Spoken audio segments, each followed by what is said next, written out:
Olá, eu sou a Samantha Mauren e bem-vindo ao projeto Leia a Bíblia em um ano. Hoje é o nosso 32º dia e vamos ler Êxodo capítulo 13 e 14 e Marcos capítulo 4. A versão da Bíblia é Revista e Atualizada da editora SBB. Marcos capítulo 4.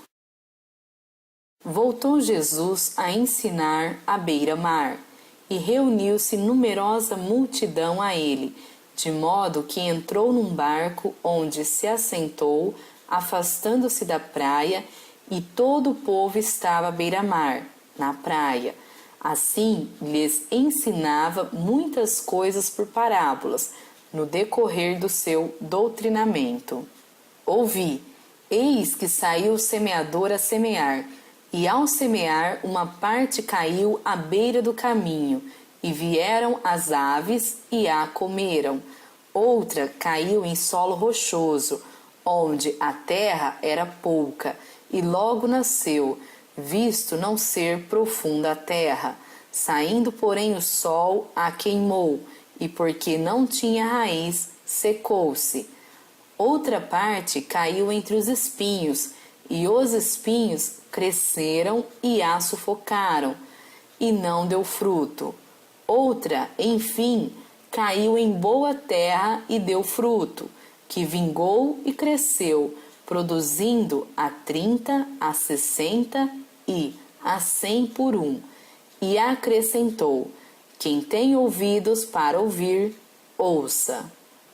Quando Jesus ficou só, os que estavam junto dele com os 12 o interrogaram a respeito das parábolas.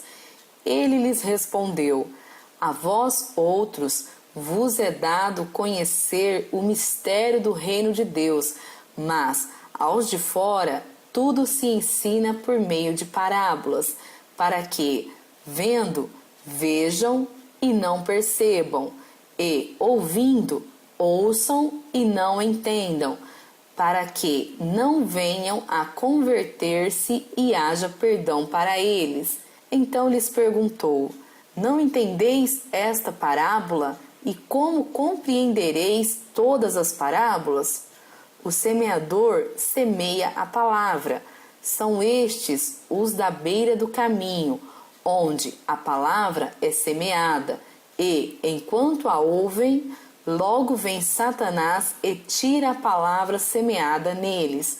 Semelhantemente, são estes os semeados em solo rochoso, os quais, ouvindo a palavra, logo a recebem com alegria, mas eles não têm raiz em si mesmos, sendo antes de pouca duração, em lhes chegando a angústia ou a perseguição por causa da palavra, logo se escandalizam. Os outros, os semeados entre os espinhos, são os que ouvem a palavra, mas os cuidados do mundo, a fascinação da riqueza e as demais ambições, concorrendo, sufocam a palavra, ficando ela infrutífera. Os que foram semeados em boa terra são aqueles que ouvem a palavra e a recebem, frutificando a 30, a 60 e a 100 por um. Também lhes disse: vem, porventura, a candeia para ser posta debaixo do alqueire ou da cama? Não vem, antes para ser colocada no velador? Pois nada está oculto, senão para ser manifesto, e nada se faz escondido, senão para ser revelado. Se alguém tem ouvidos para ouvir, ouça. Então lhes disse: atentai no que ouvis. Com a medida com que tiverdes medido, vos medirão também, e ainda se vos acrescentará. Pois ao que tem, se lhe dará, e ao que não tem, até o que tem lhe será tirado. Disse ainda: o reino de Deus é assim, como se um homem lançasse a semente à terra, depois dormisse e se levantasse de noite e de dia, e as sementes germinasse e crescesse, não sabendo ele como. A terra por si mesma frutifica, primeiro a erva, depois a espiga, e, por fim, o grão cheio na espiga. E quando o fruto já está maduro, logo se lhe mete a foice, porque é chegada a ceifa. Disse mais: aqui assemelharemos o reino de Deus? Ou com que parábola o apresentaremos? É como um grão de mostarda que, quando semeado, é a menor de todas as sementes sobre a terra, mas, uma vez semeada, cresce e se torna maior do que todas as hortaliças e deita grandes ramos, a ponto de as aves do céu poderem aninhar-se à sua sombra.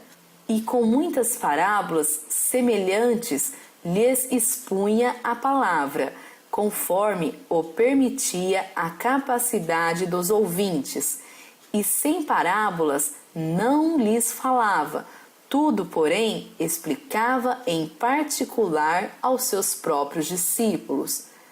Naquele dia, sendo já tarde, disse-lhes Jesus: passemos para a outra margem. E eles, despedindo a multidão, o levaram assim como estava, no barco, e outros barcos o seguiam. Ora, levantou-se grande temporal de vento, e as ondas se arremessavam contra o barco, de modo que o mesmo já estava a encher-se de água, e Jesus estava na popa, dormindo sobre o travesseiro. Eles o despertaram e lhe disseram: Mestre, não te importa que pereçamos? E ele, despertando, repreendeu o vento e disse ao mar: acalma-te, emudece. O vento se aquietou e fez-se grande bonança. Então lhes disse: por que sois assim tímidos? Como é que não tendes fé? E eles, possuídos de grande temor, diziam uns aos outros: quem é este que até o vento e o mar lhe obedecem? Que Deus o abençoe, frutifique e prospere essas palavras em teu coração. Compartilhe aqui ou no blog o que Deus falou com você. Até breve!